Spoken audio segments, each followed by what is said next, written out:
Cek satu.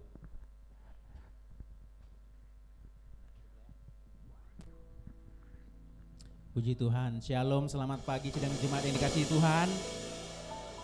Sekali lagi shalom. Shalom Jemaat Tuhan yang ada di lantai 1. Kita bersyukur karena kasih setia Tuhan yang membuat kita ada pada pagi hari ini, dan kita mau bersyukur lagi. Kita mau mengingat betapa besar kasih setia Tuhan dalam kehidupan kita yang tidak bisa kita ukur. Oleh karena itu kita datang di hadapan Tuhan. Kita mau menyanyikan kebesaran. Kita mau menyanyikan kesetiaannya dalam kehidupan kita. Sebab kasihnya tidak berubah dan tidak berkurang dalam kehidupan kita.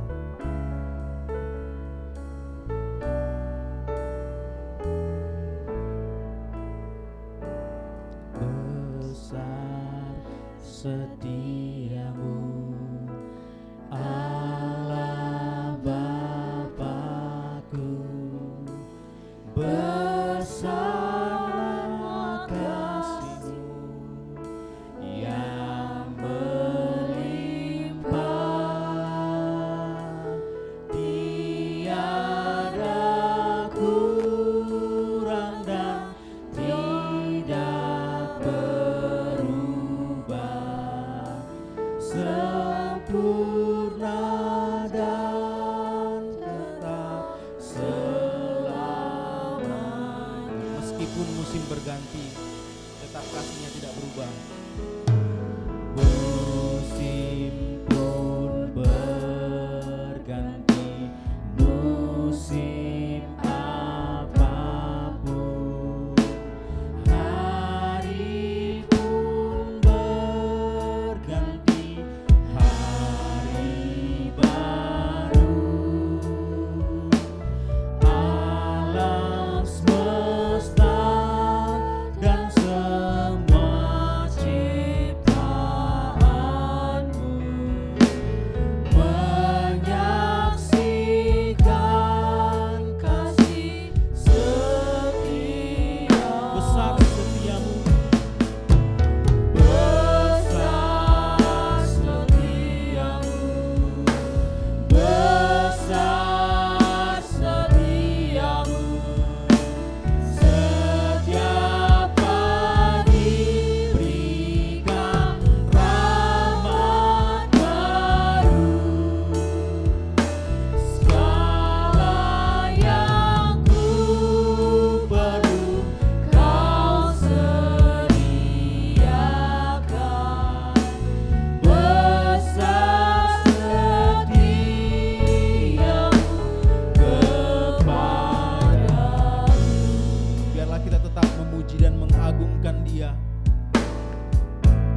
Bapa di surga, sebab besarlah setiamu dalam kehidupan kami, kami boleh menyanyikan, mengagungkan kebesaran itu. Dan pada pagi hari ini Tuhan, kami datang karena kami menyadari Engkau sungguh mengasihi kami. Tuhan, biarlah kiranya pada pagi hari ini kami membawa hidup kami di hadapan-Mu untuk merayakan kebesaran setiamu dalam kehidupan kami. Kami mau bersuka cita, kami mau bersorak-sorai, karena Engkau adalah Allah yang hidup, yang telah mengundang kami untuk menikmati hadirat-Mu pada pagi hari ini. Terpujilah Tuhan, kami mau bersuka cita dan kami mulaikan ibadah kami. Di dalam nama Tuhan Yesus Kristus kami berdoa. Amin. Masih tetap bangkit berdiri Bapak Ibu yang dikasihi Tuhan. Kita mau bersuka cita sebab keselamatan Tuhan telah anugerahkan dalam kehidupan kita. Oleh karena itu kita mau bersuka cita sebab Allah kita adalah Allah yang berkuasa.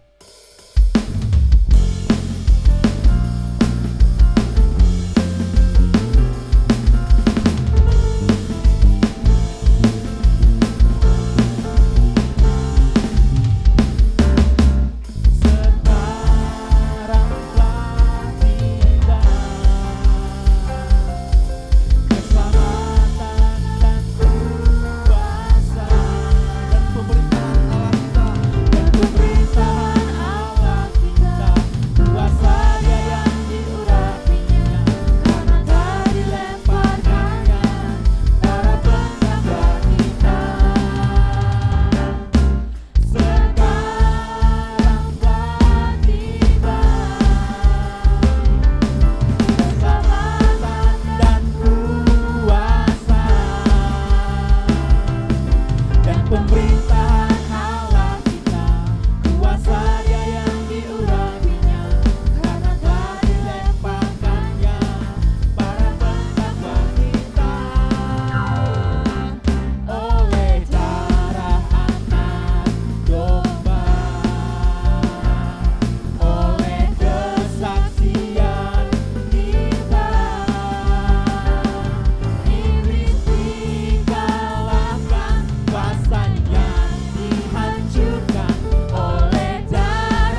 sebabnya mengapa kita disebut lebih dari pemenang.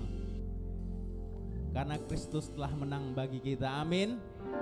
Tidak ada kuasa dosa lagi yang mengikat kita. Tidak ada maut lagi yang dapat merenggut kebahagiaan kita. Tetapi karena Kristus saja yang telah memberikan kita kemenangan. Kita menaikkan syukur kita kepada Tuhan karena kasih-Nya yang begitu besar kepada kita. Sebab Dia telah memulihkan dan menyelamatkan kita.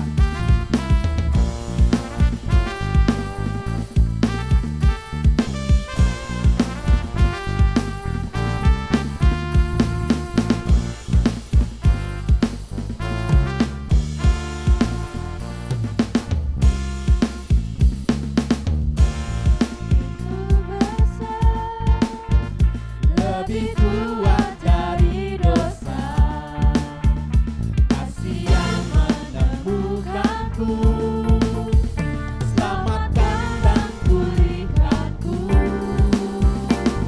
Ku naikkan syukurku, ku naikkan syukurku. Ku takkan berhenti memuji, meninggikan nama-Mu selalu.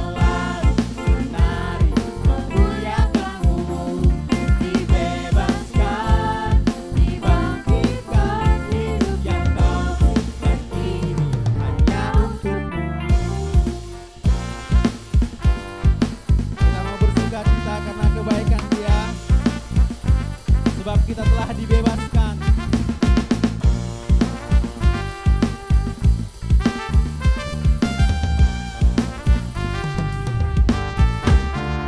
Kasih yang begitu besar, lebih kuat dari dosa.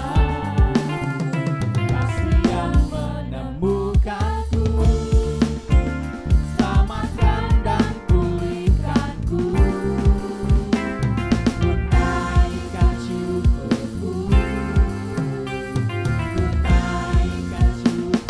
Kasih yang begitu besar, kasih yang begitu besar, lebih kuat dari dosa. Kasih yang menemukanku, selamatkan dan pulihkanku. Ku naikkan syukurku, ku naikkan syukurku. Ku tak akan berhenti memuji, meninggikan nama-Mu selalu. Menari memuliakan-Mu, dibebaskan, dibangkitkan. Hidup yang Kau berikan ini hanya untuk-Mu. Takkan berhenti memuji, meninggikan nama-Mu selalu. Menari memuliakan-Mu, dibebaskan, dibangkitkan. Hidup yang Kau berikan ini hanya untuk-Mu. Hidup yang Kau berikan ini hanya untuk-Mu.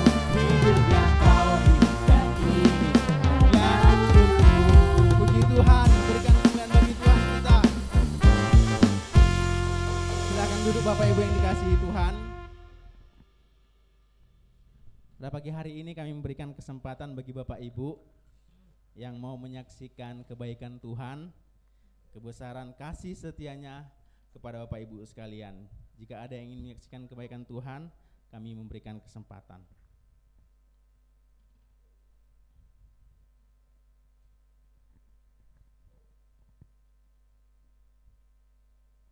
Adakah Bapak Ibu yang ingin bersaksi?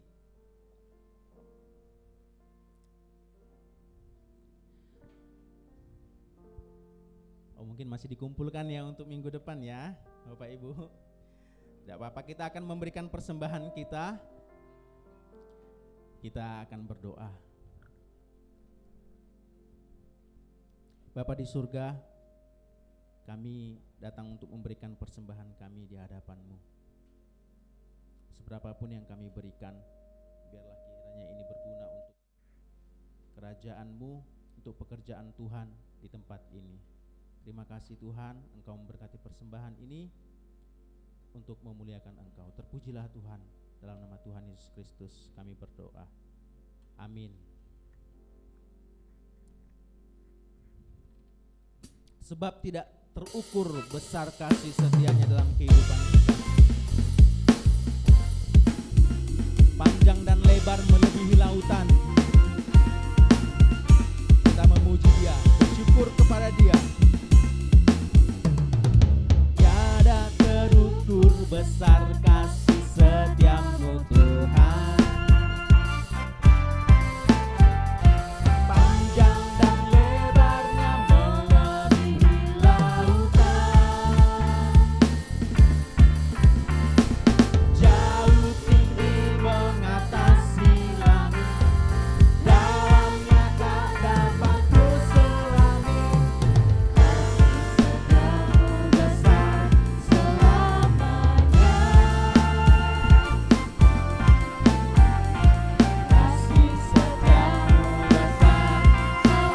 Tiada terukur besar kasih setiamu Tuhan. Tiada terukur besar kasih setiamu Tuhan. Panjang dan lebarnya melebihi lautan. Jauh tinggi mengatasi langit. Dalamnya tak dapat kuselami. Kasih setiamu besar selamanya. Kasih setiamu besar selamanya.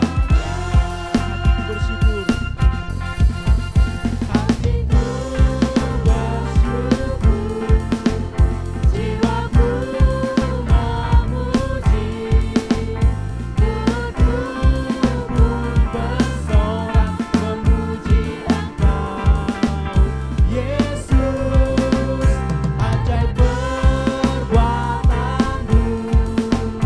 besar anugerahmu, takkan berhenti memuji namamu. Tiada terukur besar kasih setiamu Tuhan. Panjang dan lebarnya melebihi lautan.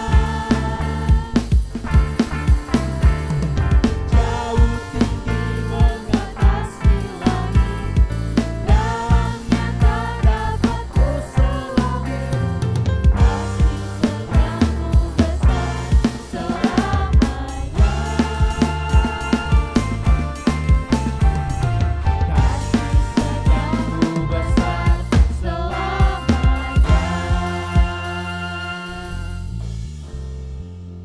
Puji Tuhan. Bapak Ibu yang dikasihi Tuhan, di tengah kehidupan kita yang dikatakan oleh orang banyak ketidakpastian, kekhawatiran, ketakutan, bahkan masalah yang sedang dihadapi oleh dunia ini, kita tetap percaya bahwa hanya Kristuslah harapan kita. Kita mau mendengarkan firman Tuhan, sebab kebenarannya telah dinyatakan melalui firman-Nya untuk menguatkan kita, untuk menjalani kehidupan kita sesuai dengan kehendak-Nya.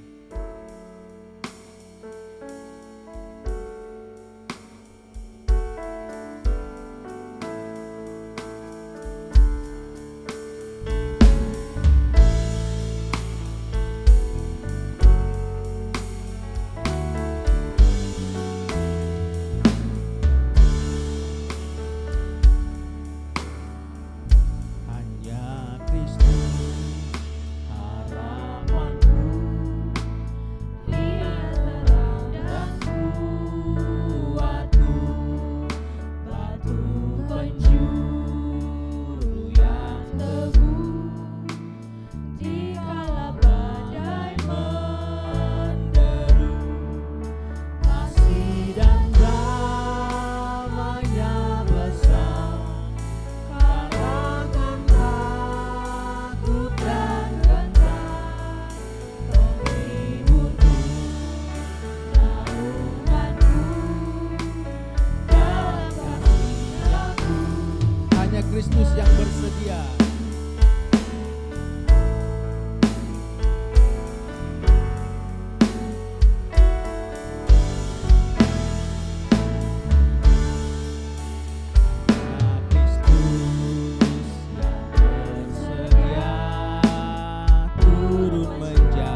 sebab kuasanya tinggal di dalamku.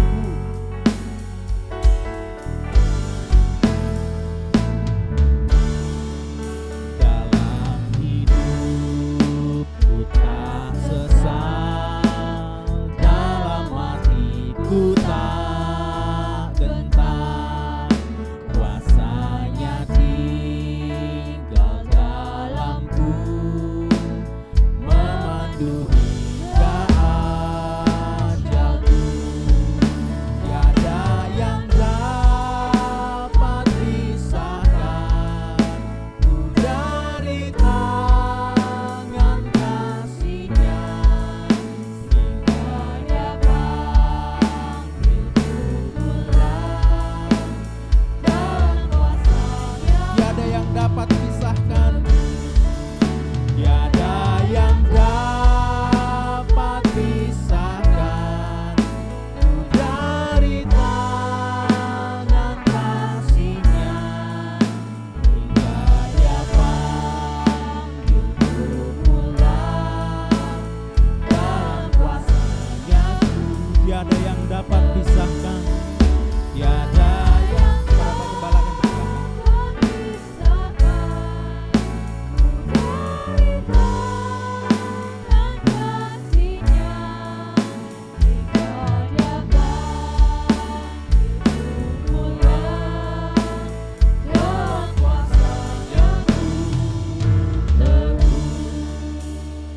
Umat Tuhan, saya rindu kita menyanyikan pujian ini. Perhatikan syairnya dengan baik. Sungguh Tuhan sungguh mengasihi kita. Nyanyikan syair-syair ini dengan syukur-Mu. Betapa baik dan begitu besarnya kasih Tuhan dalam Kristus.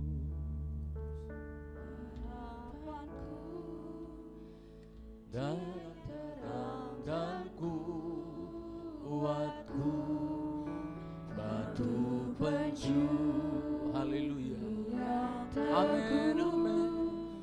Di kala badai menderu, kasih dan damai, oh turunlah damai sejahtera-Mu bagiku.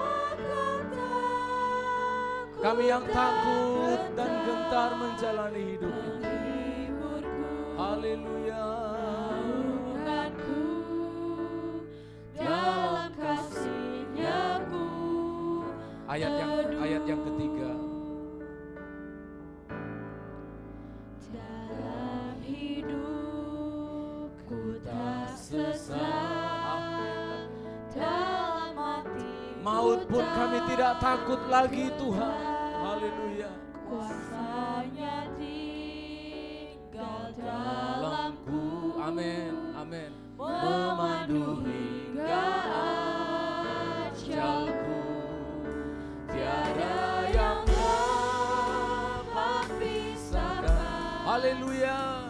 Dari tangan kasih-Nya, hingga Dia panggilku pulang dalam kuasa-Nya ku. Hingga Dia panggilku pulang, hatiku teguh Tuhan. Panggilku pulang dalam kuasa-Nya ku teguh. Haleluya, haleluya.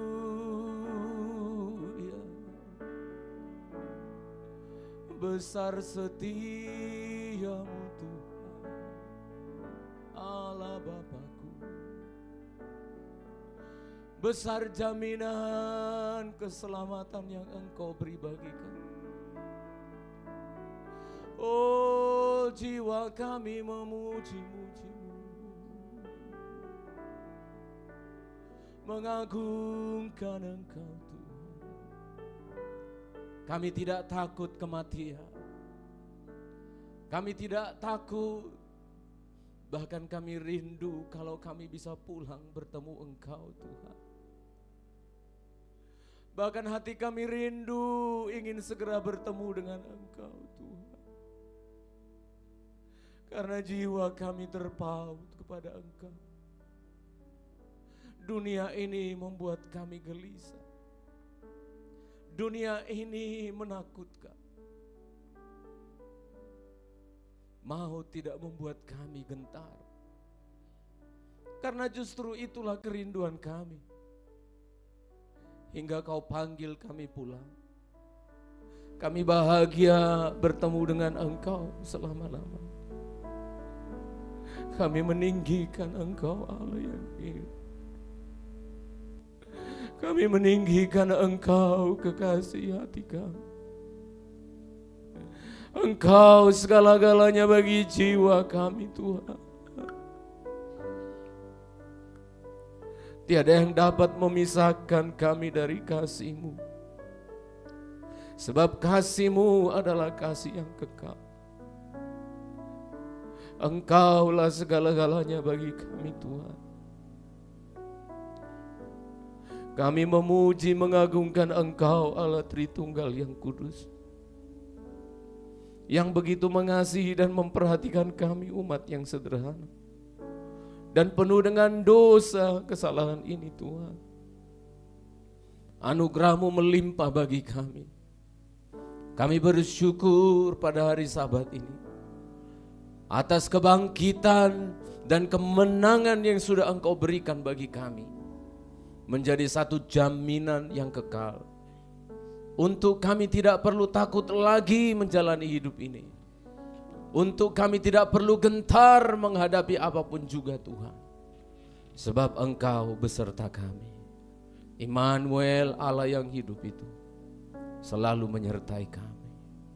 Bapa, terima kasih. Kami sungguh merindukan Engkau pada hari ini. Kami sungguh mengasihi Engkau Tuhan. Maka berbicaralah kepada kami agar kami mengerti isi hati-Mu. Dan berikanlah kami kekuatan ya Tuhan untuk melakukan setiap firman Allah yang Engkau percayakan kepada kami. Dimuliakanlah Engkau Allah yang kudus. Di dalam nama Tuhan kami Yesus Kristus, Allah yang hidup, kami berdoa. Haleluya. Amin, amin. Silakan duduk jemaat Tuhan. Salam sejahtera, selamat hari Minggu, dan shalom untuk kita semuanya. Sekali lagi shalom. Hari ini kita bersama-sama merayakan kebaikan Tuhan. Setiap hari Minggu seperti ini adalah merayakan kemenangan di mana Yesus bangkit pada hari yang ketiga atau hari Minggu setelah persiapan Paskah, Jumat, Sabtu, Minggu. Supaya Bapak Ibu sedikit mengetahui bahwa hari Minggu ini bukan hanya karena anugerah dari pemerintah untuk kita diberi kesempatan beribadah, tetapi lebih besar dari itu adalah karena kita merayakan kemenangan Tuhan. Karena Dia sudah bangkit dan mengalahkan segala dosa. Amin saudara, puji Tuhan. Kita membaca dalam surat Efesus pasal yang ke-6. Efesus pasal yang ke-6 ayat 11 sampai ayat yang ke-18. Efesus pasal yang ke-6 ayat 11 sampai ayat 18 kita baca secara bergantian. Saya baca ayat 11, jemaat dipandu ayat 12 dan seterusnya. Demikianlah firman Tuhan. Kenakanlah seluruh perlengkapan senjata Allah. Kenakanlah seluruh perlengkapan senjata Allah supaya kamu dapat bertahan melawan tipu muslihat iblis. Jemaat, karena perjuangan kita bukanlah melawan darah dan daging, tetapi melawan pemerintah-pemerintah, melawan penguasa-penguasa, melawan penghulu-penghulu dunia yang gelap ini, melawan roh-roh jahat di udara. Sebab itu ambillah seluruh perlengkapan senjata Allah. Tadi kenakanlah. 13, ambillah seluruh perlengkapan senjata Allah supaya kamu dapat mengadakan perlawanan pada hari yang jahat itu dan tetap berdiri sesudah kamu menyelesaikan segala sesuatu. Jadi berdirilah tegap, berikat pinggangkan kebenaran dan berbaju sirahkan keadilan. Kakimu berkasutkan kerelaan untuk memberitakan Injil damai sejahtera. Dalam segala keadaan pergunakanlah perisai iman, sebab dengan perisai itu kamu akan dapat memadamkan semua panah api dari si jahat. Dan terimalah ketopong keselamatan dan pedang roh, yaitu firman Allah.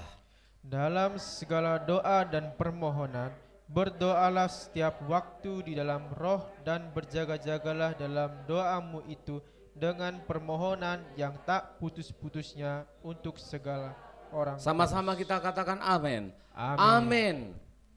Pada pagi hari ini saya ingin berbicara tentang bersiap-siap, ready for the long battle. Bersiap-siap untuk sebuah pertarungan yang sangat panjang dalam hidup kita ini.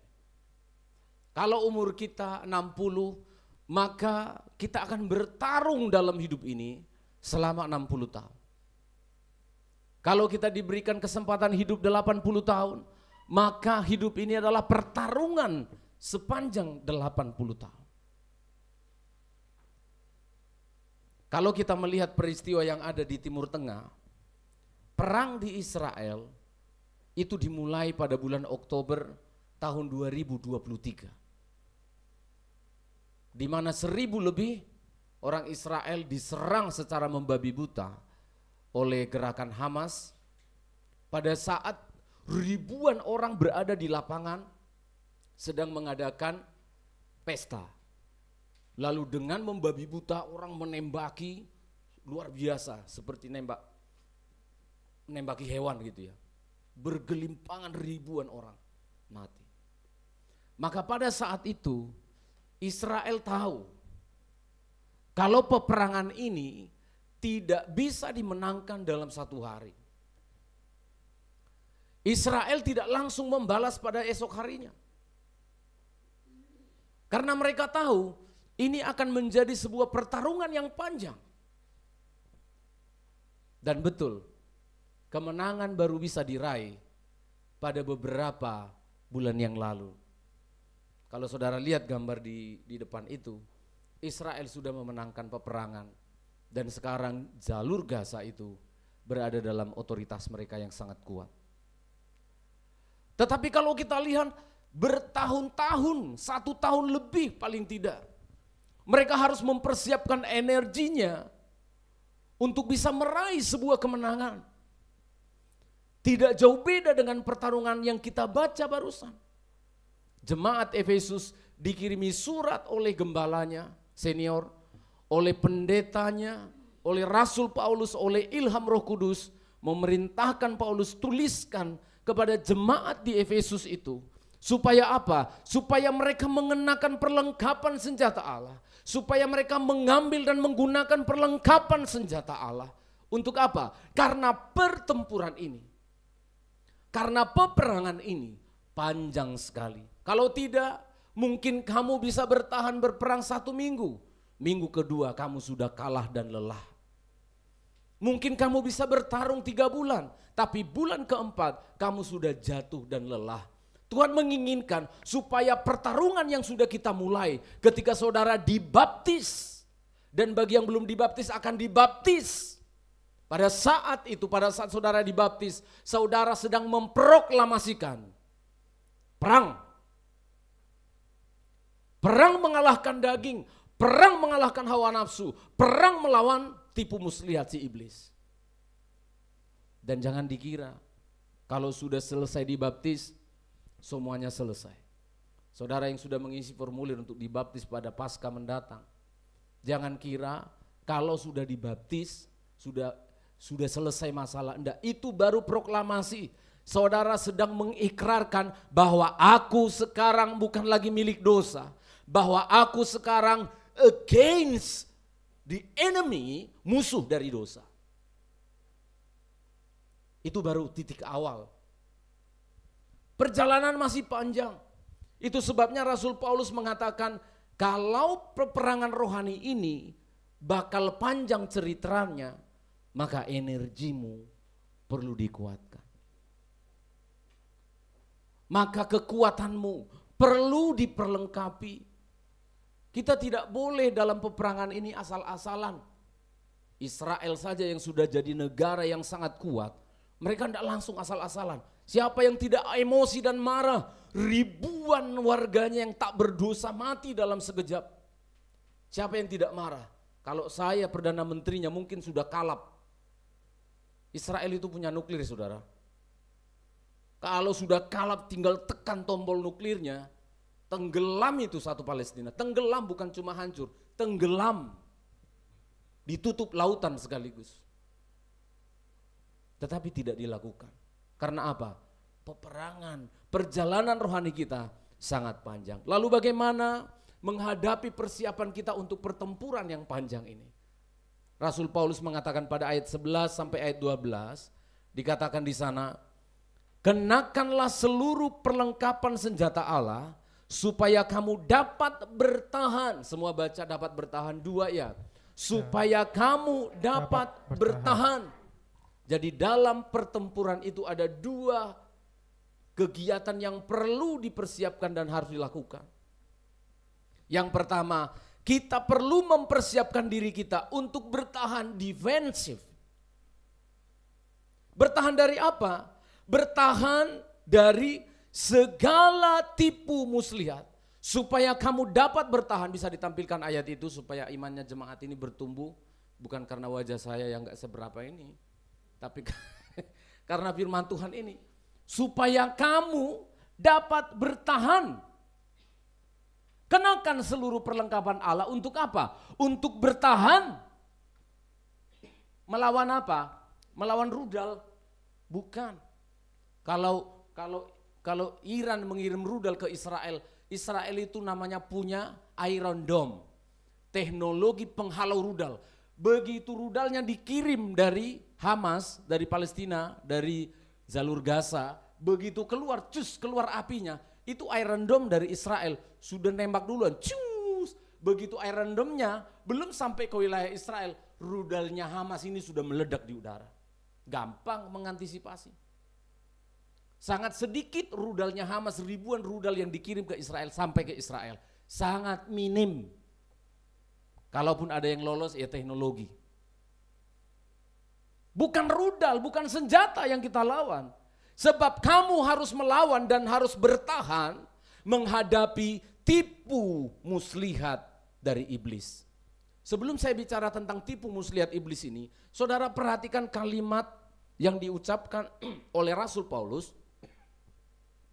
Itu rata-rata ya, kata-kata yang dipakai oleh Rasul Paulus menuliskan surat ini adalah semuanya adalah istilah-istilah darurat peperangan. Semua bilang darurat peperangan, 2 ya. Darurat peperangan.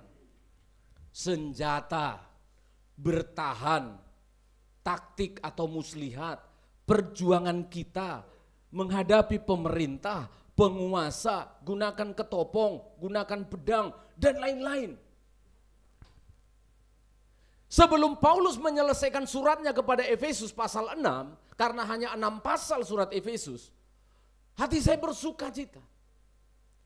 Dia memberikan sebuah informasi seolah-olah Rasul Paulus ini sedang meniupkan sebuah sirine, sedang meniupkan sebuah alarm, menghidupkan sebuah alarm, yang disebut dengan alarm kesiagaan. Apa bunyinya? Kita diserang, kita diserang, kita diserang. Seperti itu bunyinya. Jadi pasal yang ke-6 ayat 11 dan ayat 12 ini seperti alarm, seperti pengumuman dari seorang presiden yang mengatakan, Indonesia darurat militer. Kalau di Israel begitu ada serangan, alarmnya itu radar mereka sanggup menangkap rudal sekecil apapun yang memasuki Israel. Pasti bunyi, saudara bisa cek di YouTube, bunyi semua sirine yang ada di Israel.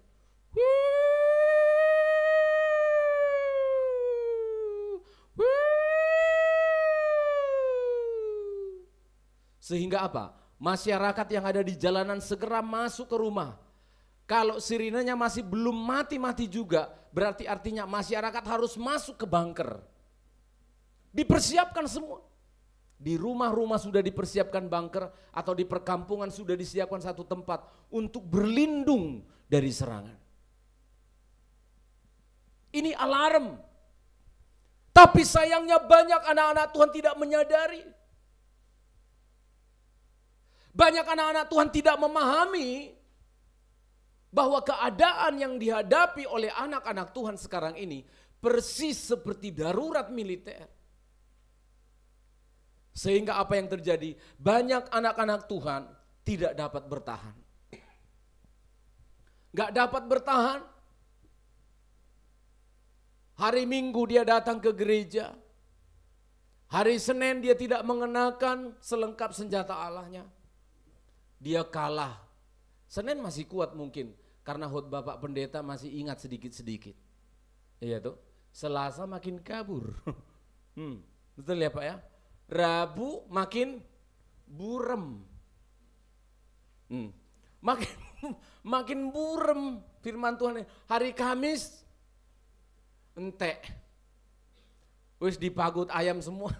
Sudah diambil iblis semua, hilang semua. Jumat sambat. Iya kan? Jumat sambat, Sabtu pemulihan. Karena apa? Gak enak kalau ke gereja berkelahi suami istri, ya kan? Gak enak ke gereja kita kalau marah-marah. Gak enak ke gereja hari Minggu besok kalau ini dan itu, ini dan itu. Dan kalau itu terus berulang-ulang dan berulang-ulang. Rasul Paulus mengatakan, kamu tidak bisa bertahan. Kamu harus mengenakan selengkap senjata Allah itu. Saya bersyukur dan berterima kasih mendapatkan informasi yang penting dari firman Allah ini. Tolong dibacakan. Ternyata yang dimaksud Paulus yang paling sering diserang, yang paling rawan diserang, itu kita mulai membaca pada pasal 5. Karena dulu Alkitab itu enggak ada pasal ya, enggak ada ayat. Jadi nyambung aja cerita itu. Ya, untuk menolong jemaat membaca, mencarinya, maka para pendeta, para profesor teologi di zaman dahulu dibuatlah pasal, dibuat ayat. Tujuannya bukan memisahkan pasal 6 dengan pasal 5, bukan. Untuk membantu supaya mau baca pasal 6 ayat 11 langsung ketemu kan. Jadi artinya pasal 6 yang barusan kita baca, hati-hati kita sedang diserang, hati-hati kita sedang dalam bahaya. Bahaya yang dimaksud itu yang di atasnya yang paling rawan sekali, pasal 5 ayat yang dimulai pasal 5 ayat yang ke 33 dulu. Kak Nelson tolong bacakan. Pasal 5 Efesus tadi ayat 33, lalu lanjut lagi pasal 6-nya. Bagaimanapun juga bagi kamu masing-masing berlaku, kasihilah istrimu seperti dirimu sendiri, dan istri hendaklah menghormati suaminya. Ini dia. Yang pertama diserang itu adalah hubungan nikah. Saya sudah pernah, seingat saya berbicara, mengapa iblis ingin menghancurkan pernikahan di Taman Eden. Karena kalau pernikahan sudah rusak, maka hancurlah sebuah negara. Cara iblis merusak sebuah bangsa bukan dengan ekonomi. Dihancurkan satu rumah tangga. Satu rumah tangga. Maka di rumah tangga itu akan lahir generasi yang rusak. Kalau generasi itu sudah rusak, akan multiplikasi melahirkan cucu-cucu yang rusak. Maka rusaklah seluruh bangsa. Makanya Musa diperingatkan oleh Tuhan, kasih tahu kepada bangsa Israel, kalau mereka sudah sampai ke tanah Kanaan, jangan menikah dengan orang-orang yang ada di negeri itu. Jangan sembarangan menikah. Kenapa? Karena wanita-wanita yang ada di tanah Kanaan akan membawa imanmu untuk rusak menjadi rusak. Pernikahan adalah sesuatu yang sangat serius. Dengan sangat sederhana saya berupaya berbicara kepada jemaat ini supaya bukan karena saya pintar ngomong. Saya buktikan alarm peringatan tentang bahaya hancurnya kekristenan. Karena iblis sedang memainkan perannya. Yang pertama yang ingin dia rusak adalah nikah. Kalau pernikahan sudah rusak, maka anak-anak yang melihat kerusakan nikah dari papa mamanya, anak-anak itu akan hancur dan rusak image-nya. Gambar dan rupanya itu rusak, tidak utuh anak itu. Dalam ilmu psikologi disebutkan anak ini tidak utuh gambar dirinya. Kenapa? Dia akan fatherless. Dia akan kehilangan kasih sayang dari seorang ayah. Maka figur di dalam diri anak itu akan rusak. Kalau figur ayah yang rusak, maka dia kalau laki-laki akan cenderung nyari siapa? Akan nyari tante sugar. Kalau dia seorang wanita, kehilangan figur ayah, maka dia akan cari om atau sugar daddy. Kalau itu tidak dia temukan, apa saja. Kalau gambar diri dari seorang anak sudah rusak, dia tidak mendapatkan lagi. Kenapa? Papa mamanya pisah, katakan. Papa mamanya tidak pernah akur di rumah, maka dia yang selalu akan berdampak. Baru saja, karena saya kan sekarang juga menginjil lewat TikTok. Maka orang-orang yang selayani itu, mereka masuk juga DM saya. Mereka konsultasi juga. Ada 2 orang yang intensif hari-hari ini konsultasi. Yang pertama masalah nikahnya. Yang kedua masalah percintaannya. Yang dia harus jatuh kepada om-om dan sebagainya. Ini serius saudara. Siapa mereka? Anak-anak Tuhan. Karena channel saya channel rohani. Siapa mereka? Orang-orang yang melayani, main piano, main biola. Tidak ada jaminan saudara kalau saudara di sini keren main, tidak ada jaminan. Banyak teman-teman yang lebih ahli dari kita yang tidak mengenal Yesus.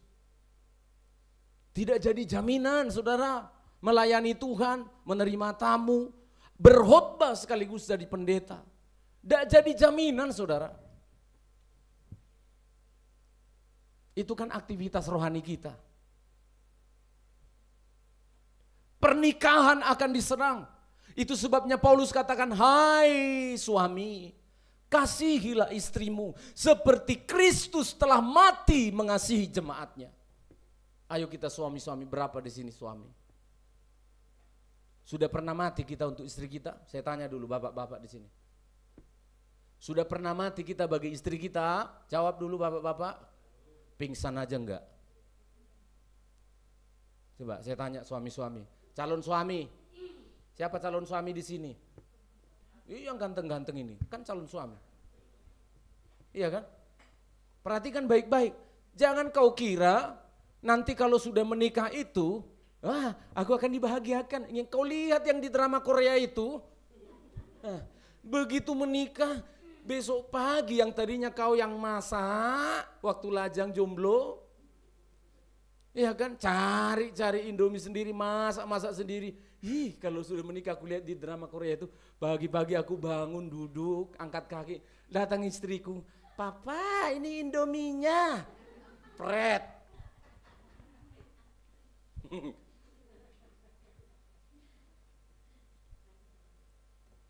Bukan gitu, itu di negeri Konoha. Bukan gitu ceritanya. Ketika kita sudah sepakat untuk menikah, Rasul Paulus bilang supaya nikahmu itu enggak gampang hancur dan rusak bangunannya, maka suami kasihilah istrimu seperti Kristus mengasihi jemaatnya. Apa yang dilakukan Kristus? Mati bagi dosa-dosa jemaatnya. Matilah suami-suami bagi kekurangan istrimu. Amin. Tapi istri yang dengarin jangan bilang, puji Tuhan mati kau. Aku berdosa. Perhatikan, belum selesai tadi. Belum selesai ayatnya tadi. Hai istri, apa dikatakan? Baca yang keras Son, karena ini untukmu. Supaya istrimu nanti tahu. Baca yang keras. Dan istri hendaklah menghormati suaminya. Ini lembut sekali, suami yang baik. Kalau aku pas giliranku untuk istri langsung baca keras. Dan istri apa? Dan istri hendaklah menghormati suaminya. Iya, lembut sekali, nggak bisa diajak kompromi. Dan isi hormatilah suamimu. Bukan dihormat-hormat gini. Respect, give respect to your husband. Karena hanya dengan diberikan hormatlah kepada laki-laki itu, maka keluarlah cintanya. Paham gak itu? Laki-laki itu sulit mengeluarkan cintanya kalau dia tidak sudah gitu, bentuknya kita diciptakan itu udah kayak gitu tuh. Karena dosa yang ada dalam diri si laki-laki, maka pemicu supaya dia bisa mencintai engkau sang istri, hormati dia. Dalam segala kekurangannya, dalam segala kelemahannya. Amin. Saya tahu ini berat mengatakan. Kenapa? Gaji suami kecil. Apalagi penghasilan istri lebih besar. Bagaimana menghormati? Kecenderungan, maka si istri akan berkata, apa? Gajiku lebih besar dari kamu kok. Mau bagaimana caranya menghormati kamu? Nah, disinilah letaknya. Nikah-nikah yang hancur diperingatkan oleh Rasul Paulus. Hati-hati, kita sedang diserang. Iblis sedang menyerang pernikahan kita. Awake, bangun. Perhatikan baik-baik, kita yang sudah punya pasangan dan siap untuk menikah. Hari Kamis ini saya akan mengadakan konseling pranikah. Jemaatnya jauh sekali saudara di Medan. Tapi saya yang diminta untuk menyampaikan konselingnya karena dianggap saya bapak rohaninya, ya sudahlah. Diserang pernikahan sekarang ini. Yang konsultasi yang saya sebutkan tadi, dia pejabat di sebuah perbankan, dia kasih tahu, Pak, saya ini kalau ke daerah melakukan auditor dia. Di hotel itu sudah disajikan semua Pak, itu gimana Pak?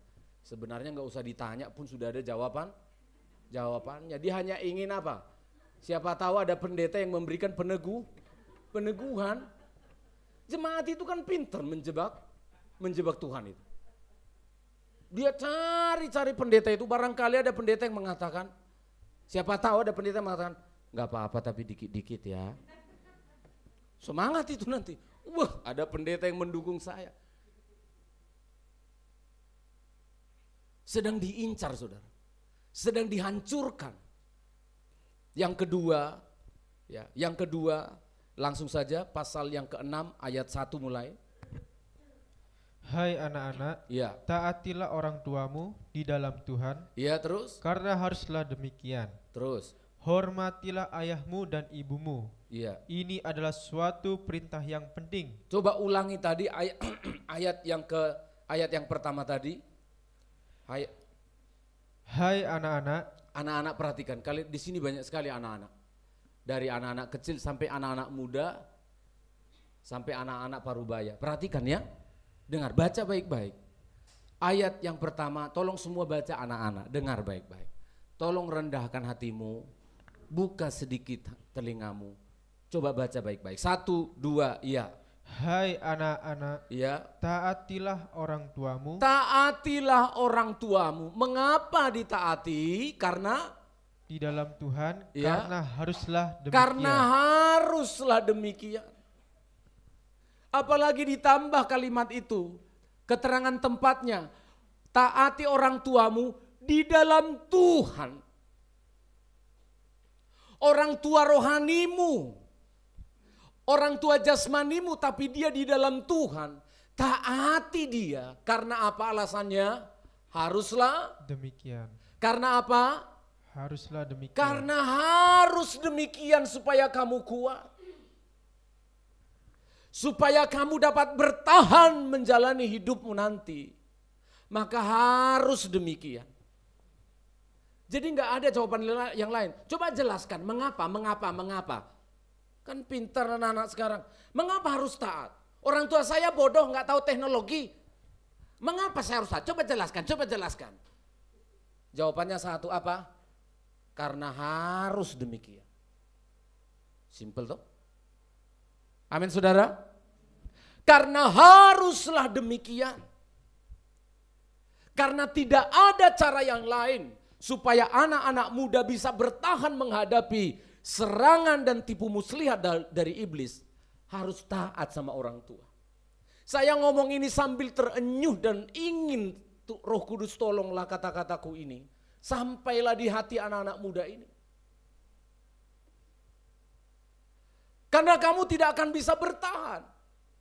Orang tuamu sesederhana apapun, sekolot apapun pemikirannya, taatilah dia di dalam Tuhan.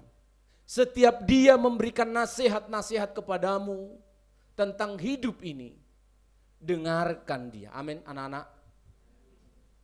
Kalian tidak akan bisa bertahan menghadapi dunia ini. Nanti saya jelaskan mengenai tipu muslihat dengan kepintaran kalian. Saya ulangi, rendahkan hatimu anak-anak muda. Saya sudah pasti lebih pintar dari kalian. Tapi saya harus ngomong ini. Tidak bisa kepintaran kita mengalahkan tipu muslihat iblis. Cara yang paling mudah dan bisa untuk mengalahkan tipu muslihat iblis bagi anak-anak muda, taati orang tuamu. Dengarkan nasihatnya yang sederhana itu. Ketika dia menasihati kamu, ayo waktunya tidur supaya besok kamu gak kecapean. Dengarkan itu. Amin. Ketika orang tua kita menasihati, hati-hati nanti di jalan ya nak. Anak-anak saya ketika mereka berangkat, mereka sudah meninggalkan, saya lihat sepeda motornya, sudah pergi keluar dari perumahan. Saya langsung duduk di kursi saya dan berdoa. Padahal saya sudah berdoa. Saya berdoa lagi. Karena saya lihat sikapnya tidak hormat sama orang tua. Saya perhatikan sikapnya arogan dan merasa sudah hebat. Saya tidak mau dia jatuh dalam pencobaan. Dan kalaupun harus saya izinkan dia jatuh dalam pencobaan, saya minta supaya Tuhan membangkitkan dia kembali. Kadang-kala saya berdoa, saya izinkan, silakan Tuhan sentuh dia. Kalau jemaat itu sudah kayak ikut, jamah dia Tuhan. Tapi jangan sampai, biarkan kalau tubuhnya yang harus dijamah, biarkan supaya jiwanya tidak binasa. Dengarkan. Kenapa? Karena hanya dengan cara ini di Alkitab yang saya temukan. Taatilah orang tuamu di dalam Tuhan. Karena haruslah demikian. Tanpa alasan. Tidak panjang lebar alasannya. Selama orang tuamu itu ada di dalam Tuhan, maka sesederhana apapun dia, serendah apapun pendidikannya, bahkan dia buka WA minta tolong ke kamu, dengarkanlah dia. Amin. Karena itulah energimu. Karena itulah kekuatanmu. Itulah teori dari Alkitab mengalahkan tipu muslihat iblis. Iblis akan takut dan gentar ketika melihat seorang anak muda. Dia hormat, dia taat sama orang tuanya. Betul saudara. Iblis yang mengaum-ngaum seperti singa yang minggu lalu kita sudah dengar khotbah itu. Iblis yang sedang mengaum-ngaum, dia mengintai ketika dia melihat anak ini cerdas, ganteng, cantik, pinter. Tapi hatinya rendah hati sekali. Papa mamanya yang sederhana itu, ya papa, ya mama. Meskipun kadang tidak masuk akalnya, ya mama, ya papa, doakan saya ya mama. Iblis menjauh. Iblis akan menjauh. Engkau tidak akan terjatuhkan anak muda. Engkau tidak akan tergoyahkan anak-anak muda. Karena haruslah demikian. Saya tidak mau berkhutbah jelimet banget. Bagaimana anak muda bisa bertahan dan menjadi anak muda yang kuat. Taatilah orang tuamu di dalam Tuhan. Barangkali ada kamu anak yang yatim piatu, tidak punya orang tua.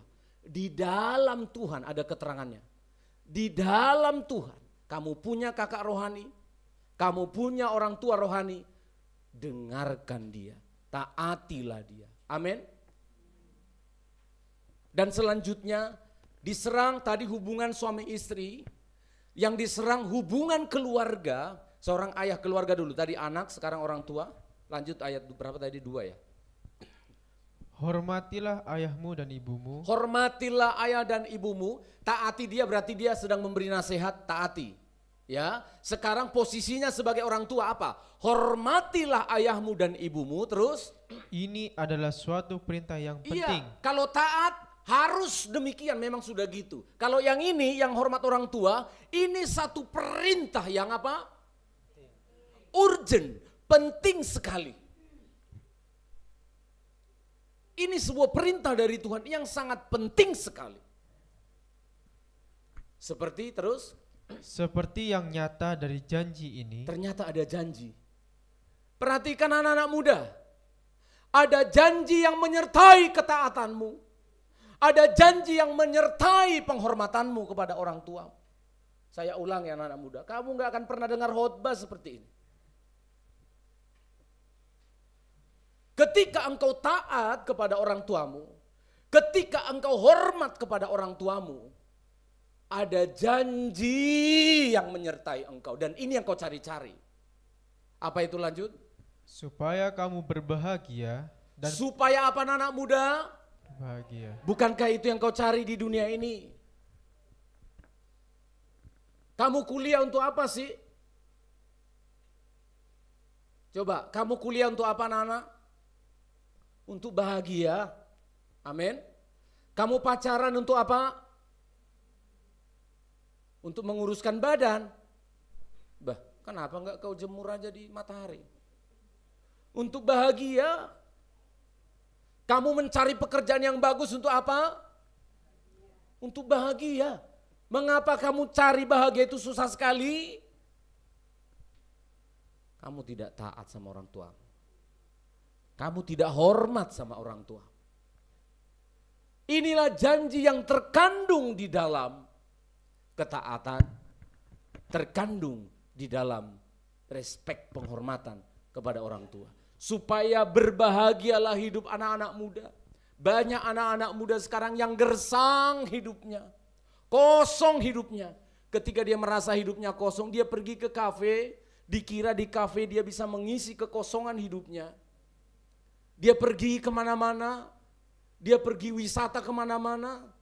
Dia jalan-jalan kemana-mana. Dia kira itu bisa mengosongkan. Enggak, itu hanya mengalihkan isu. Itu hanyalah pengalihan isu. Ketika saya menjelaskan konsultasi kepada orang yang saya sebutkan tadi, dia bicara tentang kepuasan seks kepada pasangannya. Saya bilang, kepuasan seks itu jangan kau buru. Kepuasan seks tidak akan membuat engkau bahagia. Kebahagiaanmu adalah ketika engkau dan istrimu menemukan Kristus. Karena dia menanyakan bagaimana supaya menikmati kebahagiaan di dalam seks. Apa begini, apa begitu. Mau apa, kayak apapun kau guling-guling. Tidak akan bisa. Karena ada sesuatu yang kosong dalam dirimu. Seks itu hanya sebuah hadiah. Kebahagiaan itu esensi. Supaya kamu bahagia dalam hidupmu. Ada orang nanti ketika kalian belum diizinkan Tuhan jadi manajer, masih jadi karyawan, kamu tetap bahagia dan menikmati hidupmu sebagai karyawan. Ketika engkau masih jomblo, masih mencari dan mendoakan seorang pacar, kamu bisa tetap bahagia ketika engkau masih jomblo. Itu maksudnya. Ketika kita taat dan menghormati, kamu akan bahagia. Lanjut dan bonusnya apa? Dan panjang umurmu di bumi. Panjang umurnya. Panjang umur tapi tidak sakit-sakitan. sehat badannya. Amin. Untuk apa kita panjang umur kalau tidak bahagia di depannya itu, makanya bahagia di depan. Yang terkandung pada janji ini, kamu akan bahagia dengan panjang umurnya. Amin saudara. Wow, ini yang paling dicari manusia di seluruh dunia. Negara paling bahagia di dunia sekarang Finlandia. Bahagia dan panjang umurnya. Ini dia. Untuk apa kita punya semuanya tetapi tidak bahagia? Untuk apa kita punya semuanya pendek umurnya? Supaya panjang umurmu. Lanjutkan, selesaikan aja. Dan kamu bapak-bapak, Ya, janganlah bangkitkan amarah dalam hati anak-anakmu. engkau bapak-bapak, janganlah buat hati anakmu menjadi murka. Ya, marah tanpa sebab, terus Tetapi didiklah mereka terus. di dalam ajaran dan nasihat Tuhan. Ajaran dan nasihat Tuhan. Bapak-bapak orang tua, ketika kita menasehati anak-anak kita tadi, jangan nasihati berdasarkan sukumu. Itu bikin marah anak-anak kita. Kita ngomong, biasanya orang tua gitu. Saya dulu kalau saya ngepel itu nggak ada yang tinggal pasirnya. Ini kamu bagaimana cara ngepel? Itu bikin anakmu apa? Marah dia. Ada apa sih dengan orang nenek lampir ini? Ya kan gitu dia. Marah dia, ada apa? Tapi ketika engkau menasehati dia, nah coba perhatikan. Kamu anak Tuhan. Padahal kebersihan itu adalah sebagian dari iman. Yang bersih, amin. Maka dia akan mikir, iya ya, kalau kamu bersih loh, kalau kamu bersih, bajumu ganti, celanamu ganti, lalu pakaian yang kotor kau cuci, jangan ditumpuk-tumpuk di kamarmu, bau semua nanti bau pesing, akhirnya ular datang, lalu ular itu akan menggodai kamu. Hei, enggak gitu. Kamu akan sakit. Kalau banyak kuman di sini kamu sakit loh. Papa tidak mau kamu sakit. Kira-kira apa saudara? Ajarannya harus di dalam Tuhan, bukan di dalam emosi. Memang emosi juga kita kadang orang tua ini ya, karena apa? Kok gitu sih anak generasi Z sekarang ini ya? Disuruh mandi aja susah. Hati-hati ketika kita menasihatkan anak muda. Hatinya jangan kita bangkitkan jadi marah. Mandi! Aku dulu jadi anak gadis gak kayak kau. Padahal kalau ada rekamannya waktu kita jadi gadis, lebih jorok kita. Loh iya kan? Gak tahu aku laki-laki kayak kau. Aku dulu, papa ini dulu, waktu seusia kamu. Kita puji-pujilah diri kita kan. Udah pasti tuh. Padahal kalau ada rekamannya, lebih malas kita. Kita nasihati dia. Nah, kamu anak Tuhan. Jangan main handphone terus. Bagaimana kamu bisa jadi pintar? Kemarin kamu minta didoakan pendeta supaya pintar. Tapi di rumah kamu main HP terus. Kapan belajarnya? Nasihati, jangan bangkitkan amarahnya. Tapi nasihati dia seperti di dalam Tuhan. Saudara perhatikan. Yang kedua diserang oleh iblis adalah hubungan orang tua dengan anak. Hubungan orang tua dengan anak. Sedih sekali. Kalau ada orang konsultasi ke saya, kalau dia anak muda, mesti saya tanya. Kamu bagaimana hubunganmu dengan papamu? Kenapa kamu sampai jatuh dengan om-om dan sebagainya? Sebenarnya dekat kok Pak. Cuma kadang ke Jerman, kadang ke ini kan. Wah iya. Ini yang membuat. Ada yang hilang. Iblis ingin menghancurkan generasi muda dengan hubungan antara ayah dan anak-anaknya. Sekarang ini terjadi gap yang sangat besar.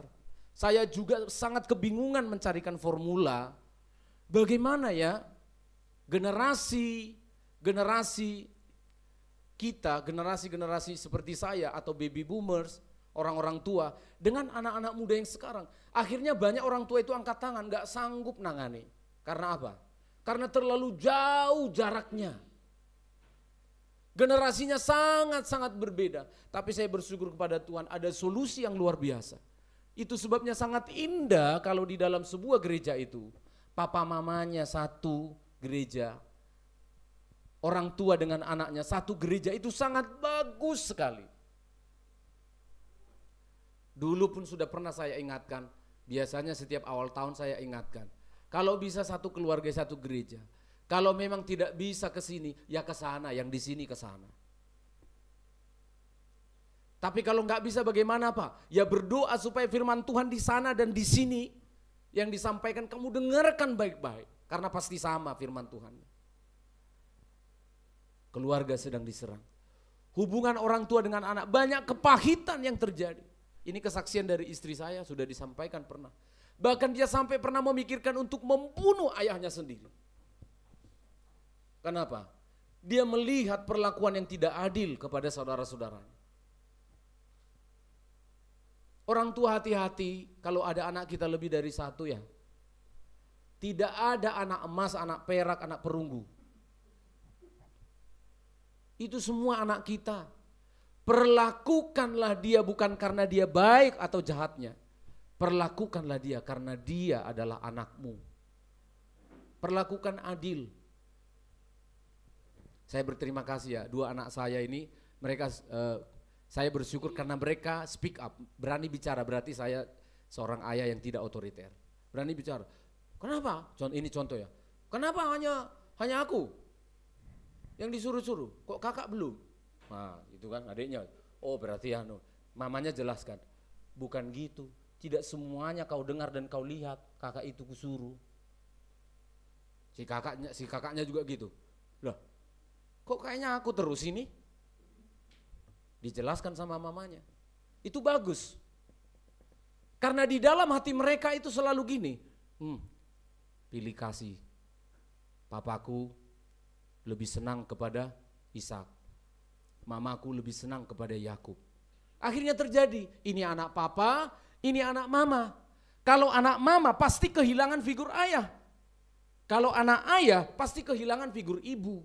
Maka udah pasti anak ini nyari tante-tante, yang sini cari om-om. Karena harus dipenuhi kebutuhannya. Kebutuhan seorang ayah, kebutuhan seorang ibu, itu harus dipenuhi dalam diri seseorang. Tapi semuanya itu hanya bisa dipulihkan di dalam Yesus. Masih ada satu lagi yang sedang dirusak oleh iblis. Ayat 5 langsung lompat aja. Hai hamba-hamba, Iya. taatilah Tuhanmu yang di dunia dengan takut dan gentar. Terus? Dan dengan tulus hati, sama seperti kamu taat kepada Kristus. Terus? Jangan hanya di hadapan mereka saja untuk menyenangkan hati orang, Ya. tetapi sebagai hamba-hamba Kristus yang dengan segenap hati melakukan kehendak Allah. Hai tuan-tuan, lompat. Hai tuan-tuan. Ayat berapa itu? 9 langsung. Dan kamu tuan-tuan, Ya. perbuatlah demikian juga terhadap mereka dan jauhkanlah ancaman. Ingatlah bahwa Tuhan mereka dan Tuhan kamu ada di sorga dan ia tidak memandang muka. Dunia pekerjaan dirusak. Saudara perhatikan tangan saya. Iblis sedang menyerang, kita harus bertahan. Yang diserang apa saja objeknya? Yang diserang adalah hubungan nikah suami istri. Yang diserang yang kedua hubungan keluarga, ayah dan ibu dan anaknya. Dan yang ketiga yang diserang adalah dunia profesi antara tuan dan hamba. Tapi kalau saya ringkaskan dari 3 ini, yang diserang oleh iblis adalah hubungan. Yang diserang oleh iblis adalah relasi, bahkan hubungan kita nanti dengan Tuhan. Inilah yang dibenci oleh iblis. Iblis tidak suka kalau ada relasi yang baik. Saya ulangi. Iblis tidak senang kalau terjadi suami istrinya itu akur hubungannya. Orang tua dan anak akur hubungannya. Tuan dan hamba akur hubungannya. Iblis sangat tidak senang dan dia sangat bahagia kalau nikah hancur. orang tua dan anak rusak, karyawan dengan bos atau bos dengan karyawan perusahaan hancur. Iblis sangat senang sekali kalau ada perusahaan mem-PHK. Maka akan dia gerakkan semua demo-demo dan lain sebagainya. Demonstrasi itu dari kata demon. Demon itu artinya apa? Roh-roh yang ada di dunia ini. Ngerti artinya kata demonstrasi? Demon membangkitkan spirit-spirit yang jahat. Itulah yang terjadi. Iblis ingin merusak hubungan dan dia sudah berhasil di Taman Eden. Iblis berhasil di Taman Eden. Iblis berhasil menghancurkan Kain dan Habel. Iblis berhasil menghancurkan Nimrod. Antara pekerja dengan Tuhan. Dan seterusnya. Dan dihentikan oleh Tuhan. Rasul Paulus ingin menghentikan itu semua. Dengan cara bagaimana? Bangun, sadar. Hai anak-anak Tuhan, sadar.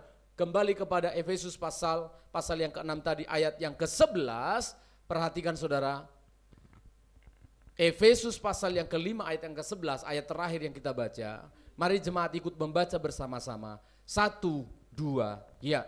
Kenakanlah seluruh perlengkapan senjata Allah, supaya kamu dapat bertahan melawan tipu muslihat iblis. Melawan apa? Melawan apa? Kata tipu muslihat di sini adalah metodia dalam bahasa Yunaninya. Tipu muslihat iblis yang dimaksud di sini oleh Paulus adalah sebuah metodia, metode, cara yang dirumuskan oleh iblis. Kapan dirumuskan, Pak? Saudara hati-hati dan perhatikan. Iblis adalah ahli metodologi. Iblis adalah ahlinya metode penipuan. Saya sudah pernah katakan, sudah berapa usianya iblis ini di bumi ini? Sudah berapa tahun paling tidak yang bisa kita baca, yang kita pahami? Berapa ribu tahun? Kurang lebih katakanlah 6.000 tahun. Walaupun bumi ini mungkin lebih dari 6.000 tahun. Nanti ada penjelasan lainnya tentang itu. Tapi setidaknya sejak Adam terus anak ini dihitung-hitung oleh para pakar 6.000 tahun lebih. Iblis bermetode. Saya tanya, berapa umurmu Ita? 20 tahun baru kau belajar metode. Metode jalan, metode merangkak. Sekarang metode metode, ya karena sudah umurnya, metode berpacaran. Kan sudah ikut seminar berpacaran toh? Ya sudah boleh. Yang belum ikut? Belum boleh. Loh iya kan? Kamu baru 20 tahun bermetode. Oh, diajari mamanya nanti makan ini, kasih tangan kanan, mulut, masuk. Begitu mamanya tinggalin, masuk ke hidung. Metode dipelajari. Oh, dilihat ada contoh, dilihat mamanya makan, oh gitu.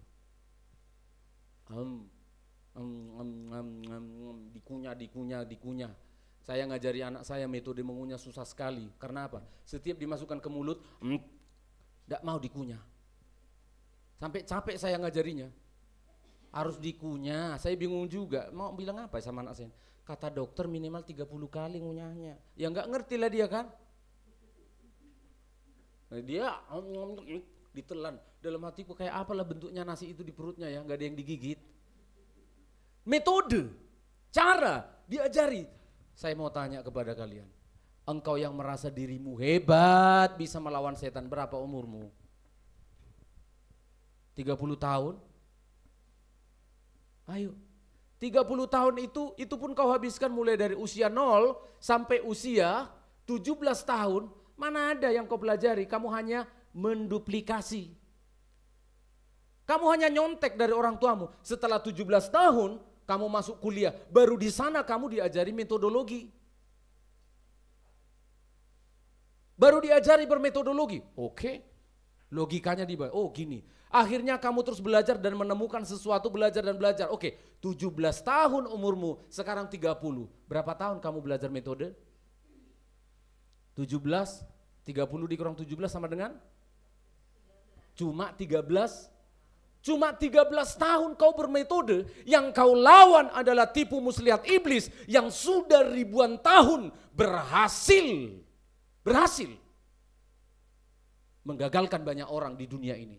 Menggagalkan nikah, menghancurkan rumah tangga, menghancurkan usaha. Siapa saya yang bisa mengalahkan tipu muslihat dari iblis? Metode yang dibuat oleh iblis untuk menghancurkan kita. Kamu temukan sekarang metode A, iblis akan cari metode lain. Kalau dulu dia ingin menghancurkan generasi lewat bioskop, sekarang dia cari metode lain. Sudah ada TikTok, sudah ada YouTube, sudah ada macam-macam. Kamu tidak akan bisa, kawan. Tapi ada satu cara yang dikatakan oleh Rasul Paulus, strategi yang dimiliki oleh iblis tadi seperti singa yang mengaum-ngaum terus belajar dan mencari, maka ada satu cara yang disebutkan oleh Tuhan untuk bisa mengalahkannya, kebenaran. Semua katakan kebenaran. Kebenaran. Tipu muslihat iblis, dia adalah bapa pembohong. Ketika dia berbicara kepada Hawa dan kepada Adam, dia mengutip firman Allah tapi diplesetkan firmannya. Bukan. Kamu dilarang makan pohon pengetahuan, buah pohon pengetahuan yang baik dan yang jahat itu karena Tuhan tahu nanti kamu jadi seperti Allah. Ini metodenya. Metode dari iblis untuk anak-anak Tuhan adalah selalu memplesetkan dan mempelintir ayat-ayat. Hati-hati saudara. Memplesetkan dan mempelintir ayat-ayat. Dan hari-hari ini saya sungguh-sungguh merasa sedikit rasa gentar, tapi memotivasi saya untuk jemaat yang sederhana ini harus diajarkan firman Allah yang benar dan baik. Kenapa? Di TikTok, di media sosial, dimanapun itu yang saudara temukan, ada banyak pengajaran-pengajaran yang mempelintir dan menyesatkan iman orang percaya. Dan yang paling gencar kami bicarakan sekarang para hamba-hamba Tuhan, para apologet yang bekerja di dunia media sosial atau konten kreator ini adalah satu, gerakan oneness. Apa oneness itu? Sebuah gerakan yang mengatakan bahwa tidak ada Bapa, tidak ada Roh Kudus, tidak ada Anak, hanya Yesus Kristus, Jesus only, G-O, Christ only, Jesus only, atau oneness yang mengatakan bahwa Yesus itu adalah Bapa, Yesus itu adalah Roh Kudus, Yesus itulah Anak itu. Dan ini sangat digemari. Saya lihat statistiknya, komal-komal atau room-room diskusi yang ada di TikTok, itu lebih besar orang nimbrung di tempat itu. Kenapa? Alarm mereka tidak tajam. Hati saya sedih bicara itu. Orang-orang awam semua ke sana.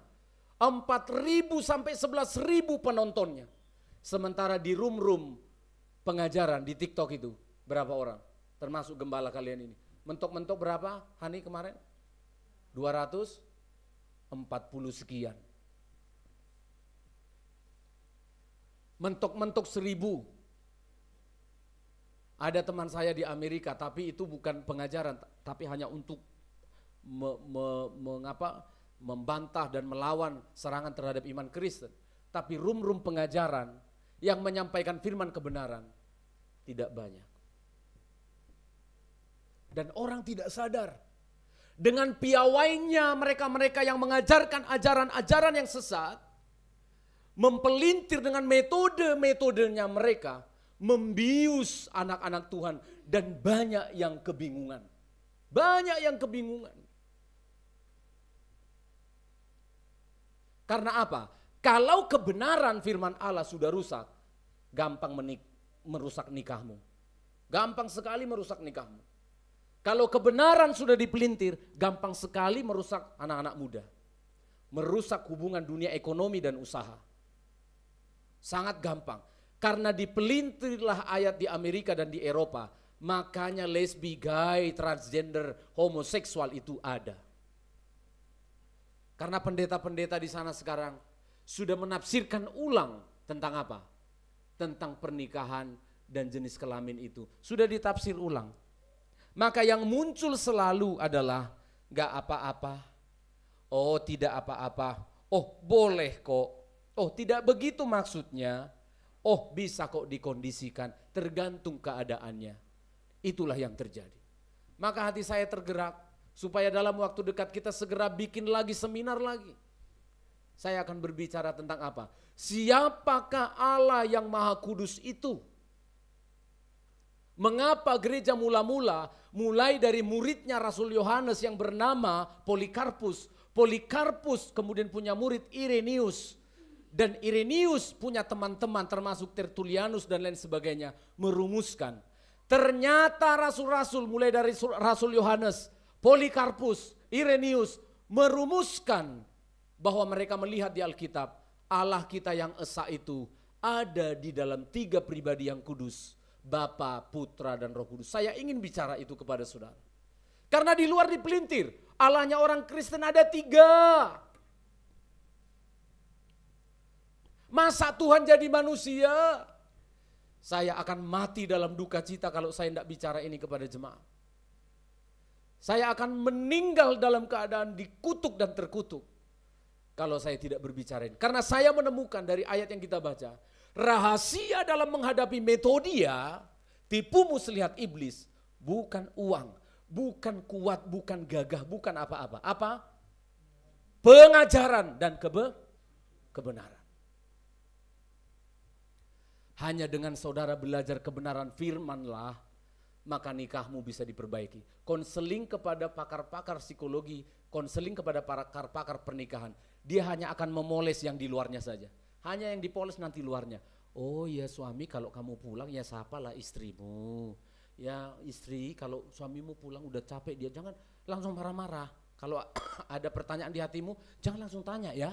Sambut dulu dia, kasih dulu teh. Itu hanya dipoles di luar. Hanya dipoles di luar. Dari luar ke dalam tidak mungkin. Tapi yang benar adalah dari dalam akan terpancar keluar. Kalau dari dalam benar, kebenarannya sudah benar, maka seorang istri akan menyambut suaminya dengan baik. Tidak ngomel dulu, tapi sambut dulu suaminya, capek dia, dihormati. Gitu. Jangan dari luar ke dalam. Kalau psikologi itu dari luar ke dalam, mana bisa? Mana bisa menyentuh yang paling dalam psikologi, tidak bisa. Hanya firman yang tajam seperti pedang bermata 2. Maka saya rindu nanti tolong diaturkan oleh tim kreatif ministry. Kapan supaya saya bisa berbicara kebenaran ini. Karena inti dari kebenaran ini adalah pribadi Allah itu harus dijelaskan dengan benar. Nanti kalau ini sudah benar, posisinya sudah tepat, metodianya sudah benar, maka kita akan mampu mengalahkan metode dari iblis yang sudah ribuan tahun itu. Nanti saudara akan mengerti mengatur keuangan. Kalau saudara sudah mengerti siapa Allahmu. Kamu akan mengerti mendidik anakmu. Karena kamu sudah mengerti firman Allah. Kamu akan mengerti hubungan nikahmu bagaimana. Kalau kamu sudah mengerti kebenaran. Amin saudara.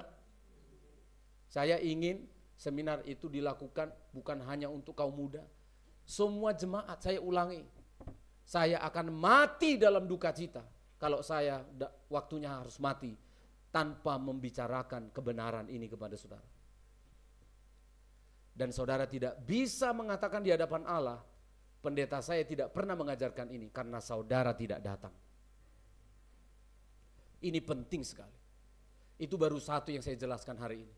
Bagaimana kita bisa bertahan dalam pertempuran yang panjang, long battle, dengan bertahan memahami firman Allah yang benar. Tuhan memberkati kita semuanya. Kita nyanyikan lagu yang pertama tadi. Besar setiamu Tuhan. Setiap hari kami merasakan rahmat-Mu yang tiada habis-habisnya.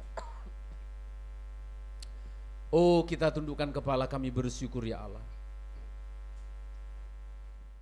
Terima kasih buat anugerah-Mu Tuhan.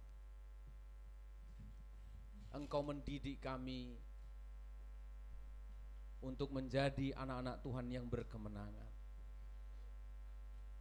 Hari ini kami beruntung sekali karena Engkau mengingatkan dan menasihati kami dengan begitu sabar dan mendalam untuk jiwa kami bisa memahamimu. Inilah hidup kami Tuhan. Kami datang membawa seluruh hidup kami dan mengakui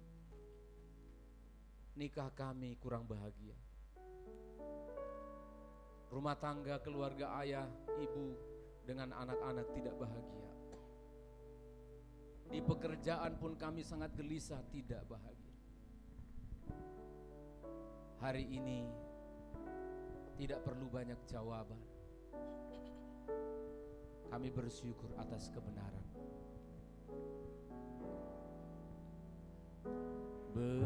Besar setiamu, Allah Bapakku.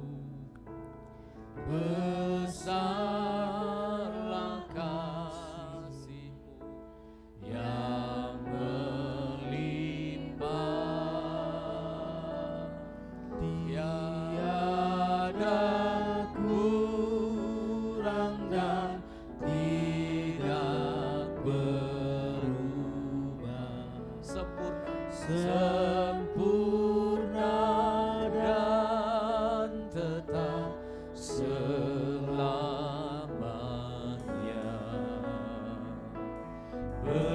Besar setiamu, besar setiamu, setiap pagi berikan rahmat baru. Segala yang ku perlu Kau sediakan. Besar setiamu kepadaku. Haleluya. Besar setiamu Tuhan. Besar setiamu, Allah Mahamu. Besarlah kasih-Mu yang melimpah,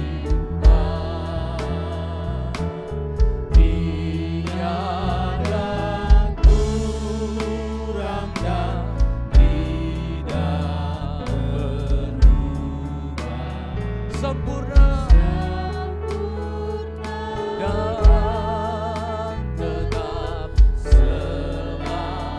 Katakan jemaat, besar setiamu, besar setiamu, besar setiamu, setiap pagi berikan rahmat baru. Amin, amin.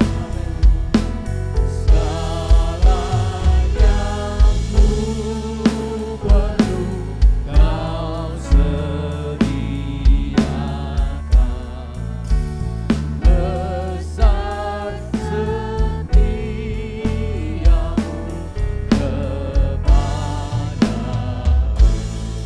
Oh, terima kasih Tuhan, Engkau sungguh baik bagi kami. Besar setiamu, Allah Bapakku. Besarlah kasih-Mu yang melimpah, tiada kurang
Haleluya.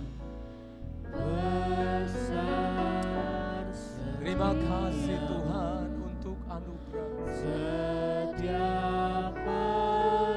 Setiap hari Engkau berikan anugerah-Mu kepada kami. Hari ini Engkau berikan firman-Mu untuk kami Tuhan.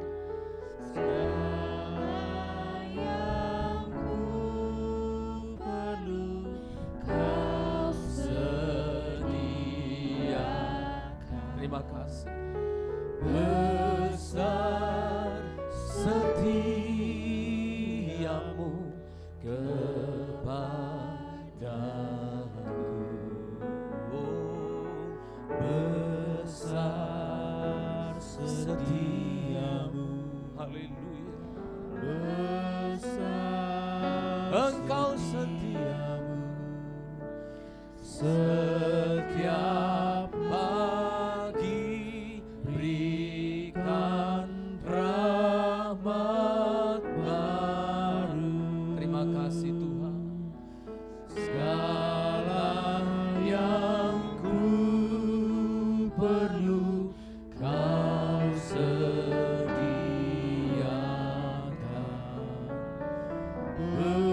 Besar setiamu kepadaku. Inilah pengakuan kami kepadamu Tuhan.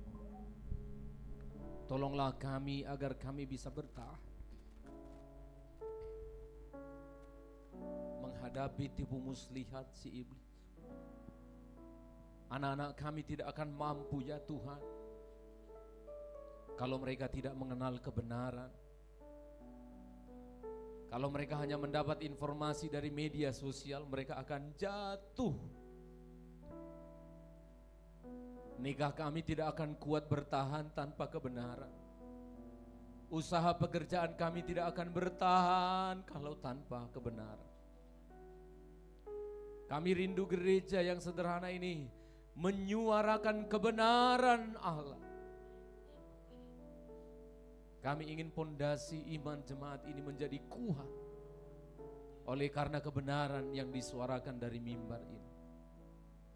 Kami siap ya Allah. Kami siap untuk pertarungan yang masih akan sangat panjang ini. Mampukanlah kami ya Tuhan. Di dalam nama Tuhan kami Yesus Kristus, haleluya. Amin, amin. Silakan duduk. Puji Tuhan Bapak Ibu yang dikasihi Tuhan. Kita sudah diberkati melalui kebenaran firman Tuhan yang disampaikan. Dan kita akan memberikan persembahan kita. Kita kembali berdoa kepada Tuhan.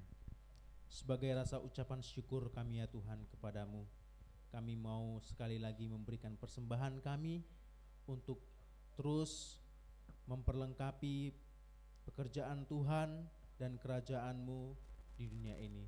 Terima kasih Bapa, kami berdoa dalam nama Tuhan Yesus Kristus. Amin. Kepada pelayan persembahan kami persilahkan.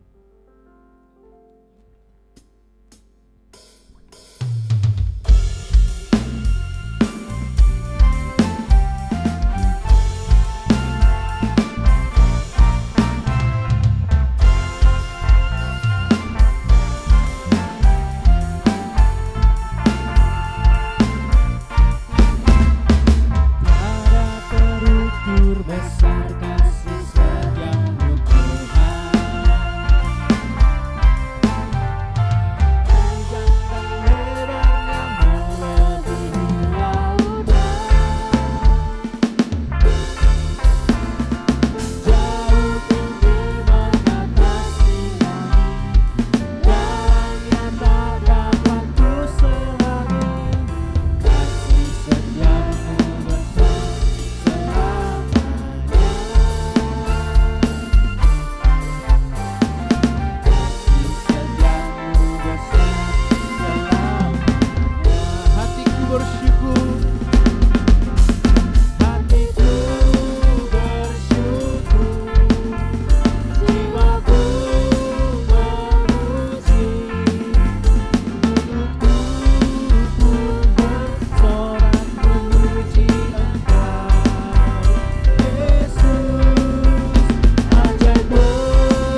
akan mendengarkan pengumuman dari Ibu Gembala.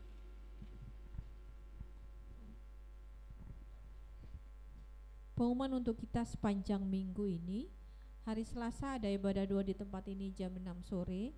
Mari kita semua sidang jemaat Tuhan, terutama para pelayan Tuhan, untuk kita datang berdoa bersama di tempat ini sepanjang minggu untuk pelayanan kita ya. Kemudian kita akan kembali ada ibadah youth hari Sabtu jam 6 sore juga di tempat ini. Kemudian kita akan beribadah hari Minggu mendatang jam 8 pagi ibadah umum, dan ibadah sekolah minggu jam 10 pagi. Hari ini mereka datang lebih awal ya. Ya, sukacita untuk kita. Tetap kita doakan untuk anak-anak sekolah minggu, mungkin ada tetangga atau saudaranya yang kita lihat tidak bersekolah minggu, boleh diajak atau diarahkan ke tempat ini ya. Kalau harus perlu dijemput juga bisa dikomunikasikan kepada kita untuk menjemput mungkin ya.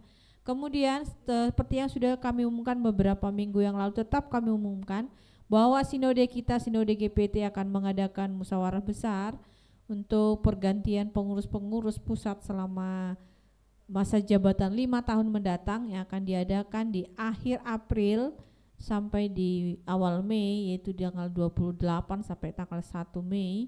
Jadi untuk itu kita diberikan kesempatan kepada seluruh sidang jemaat GPT, sebenarnya bukan kesempatan sih, dihimbau untuk memberikan persembahan sebagai tanggung jawab kita bersama, karena ini adalah sinode kita bersama yang diadakan selama 5 tahun sekali. Untuk pembiayaan itu memang tidak ada dari donatur atau dari pemerintah pun tidak. Itu dari jemaat semua yang terdaftar di seluruh Indonesia. Jadi sebagai kontribusi kita masih kami buka kesempatan, silahkan menghubungi bendahara atau juga bisa melalui kolektor atau juga bisa melalui persembahan yang di depan bangku Bapak Ibu Saudara dengan memberikan keterangan untuk persembahan sinode tersebut ya. Jadi nanti pada akhirnya nanti selesai ya, pada waktu kita sudah mulai acara tersebut ya. Itu sebagai ucapan syukur kita sudah dinaungi sebuah sinode, kita bisa beribadah dengan baik, kita ada payung hukum yang membuat kita bisa beribadah tidak diganggu oleh apapun juga. Seperti sudah disampaikan tadi dalam firman Tuhan, masih kami buka kesempatan kepada adik-adik atau anak-anak kami yang mau mengikuti baptisan air, silakan mengambil formulir kepada Pak Kak Gun untuk diisi, ditandatangani, dan harus dikomunikasikan juga kepada orang tua. Karena itu ada tanda tangan dari orang tua ya. Yang berumur 17. Ya, yang belum berumur 17, di bawah 17 tahun ya.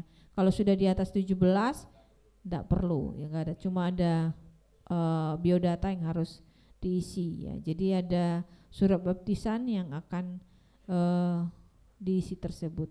Penting gak surat baptisan? Penting. Anda tidak akan bisa menikah kalau Anda tidak ada surat baptisan. Ya, kalau Anda menikah di sebuah gereja Pentakosta, surat baptisan itu bukti Anda baru bisa melanjutkan pernikahan. Bahkan itu juga bisa ya, tapi jauh-jauh. Bisa juga untuk sebagai keanggotaan gereja ya.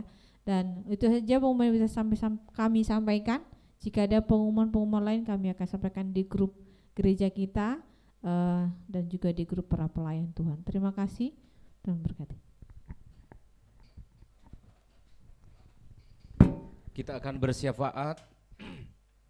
Pokok-pokok doa yang akan kita doakan, kita doakan bersama. Saya pimpin dalam doa, saudara jangan tidur. Saudara juga ikut. Iya, jangan tidur ya. Harus ikut berdoa. Saya yang mimpin maksudnya, saudara juga ikut berdoa. Tuhan mendengar doa kita, mari berdoa bersama-sama. Kepadamu Allah yang hidup, kami datang membawa permohonan kami.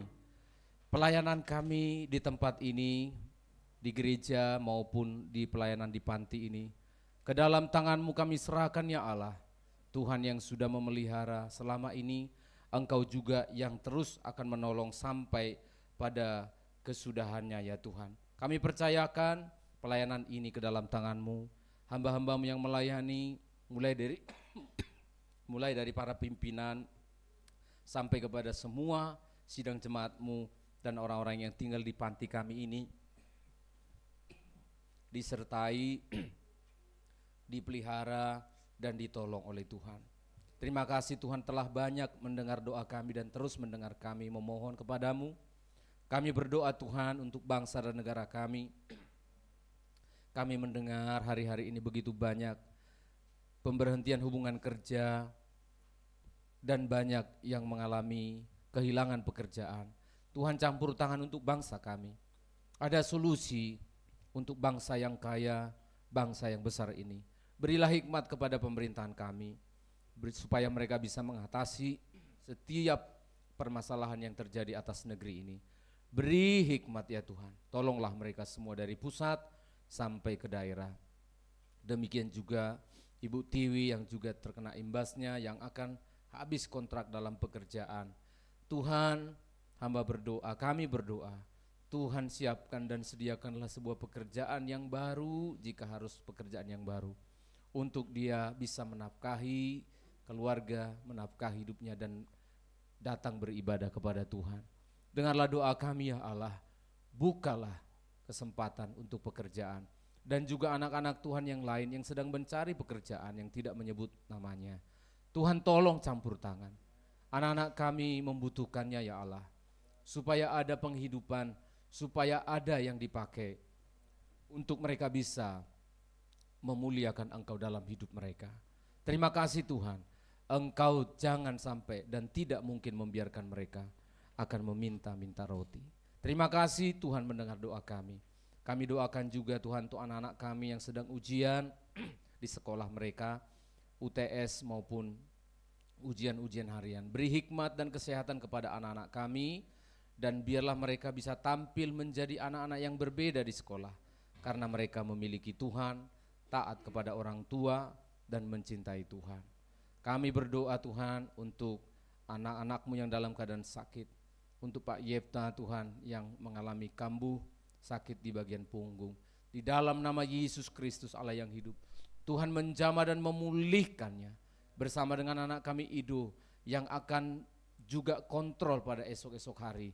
Pulihkan sempurna ya Allah, bagimu tidak ada yang mustahil. Di dalam nama Yesus Kristus, Tuhan tolong juga Ido dalam pengurusan kendaraan juga yang masih rusak dan ditahan, kiranya semuanya bisa dikerjakan dan terjadi keajaiban oleh karena pertolongan-Mu. Terima kasih Tuhan, hamba berdoa untuk nikah dari sidang jemaat-Mu. Berkati pernikahan ini, karena disinilah dimulai berkat Tuhan itu. Disinilah pusat dari kehidupan. Berkatilah setiap nikah ya Allah. Buatlah pernikahan kami bahagia oleh karena Tuhan. Dan jika ada hari-hari ini keretakan dalam pernikahan, satukan kembali. Engkau yang menyatukan, Engkau saja yang mampu menyelesaikan. Tidak ada cara lain. Metodia akan dipakai oleh iblis untuk menghancurkan. Firman-Mu akan dipakai untuk mempersatukan. Terima kasih Bapa. Terima kasih Engkau mendengar doa kami. Kami berdoa Tuhan untuk rencana dan kegiatan pelayanan kami, baik di gereja lokal maupun di sinode. Semua kami serahkan dalam tangan. Program kerja berjalan sesuai dengan rencana dan kehendak-Mu. Terpujilah Tuhan, Engkau telah mendengar doa kami. Mari jemaat kita berdiri bersama-sama. Kami bersyukur kepada-Mu ya Allah yang hidup, karena Engkau telah mengajarkan kami berdoa demikian. Bapa kami yang di surga, dikuduskanlah nama-Mu, datanglah kerajaan-Mu, jadilah kehendak-Mu di bumi seperti di surga. Dan berikanlah kami pada hari ini makanan kami yang secukupnya. Ampunilah kami seperti kami mengampuni orang yang bersalah kepada kami. Dan janganlah bawa kami ke dalam pencobaan, tetapi lepaskanlah kami daripada yang jahat. Karena Engkaulah yang punya kerajaan dan kuasa dan kemuliaan sampai selama-lamanya. Anugerah sejahtera yang datangnya dari sumber segala sumber Allah pencipta langit dan bumi, di dalam Kristus Yesus Tuhan yang mengasihi kami, persekutuan Roh-Nya yang kudus yang menghiburkan, menguatkan, memberikan kami kehidupan ini. Allah Tritunggal yang kudus, Dialah yang memberkati engkau sekalian, menyertai engkau di sepanjang jalan hidupmu. Hari ini Maranatha sampai Tuhan Yesus datang kembali. Pulanglah bersama dengan Tuhan di dalam nama Tuhan Yesus Kristus. Bapa terima kasih. Bapa